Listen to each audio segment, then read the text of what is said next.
কবিতাৰ শিৰোনাম প্ৰেমৰ বাবে। কবি ৰিজু নেওগ হাজৰিকা। অতীত এটা সময় আছিল, মই মোক বিচাৰি তোমাৰ বুকুত এজোপা গছ ৰুইছিলোঁ, শীতল ছাঁ জিৰাবলৈ। শিপাবোৰে মোৰ বুকুত খামুচি ধৰিছিল, ইয়াৰ নামেই প্ৰেম।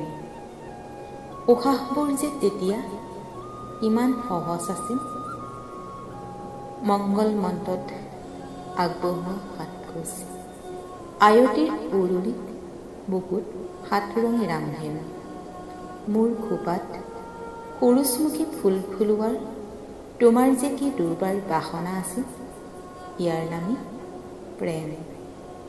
প্ৰেম আছিল, পৃথিৱী সুন্দৰ আছিল, উশাহৰ বায়ু নিৰ্মল আছিল, বহুত নাৰীৰ মাজত জীৱন আছিল পৰিপূৰ্ণ।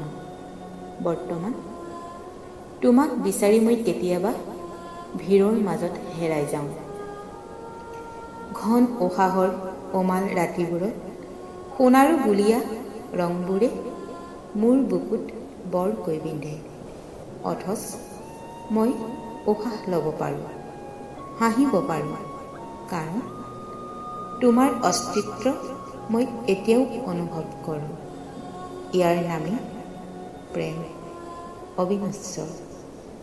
কেতিয়াবা বুকুলৈ যোৱা উশাহৰ বতাহকণে বাট হেৰুৱায়, তথাপি জীৱন জীবলৈ সহজ হয়, তুমিহীন তোমাৰ প্ৰেমৰ বাবে।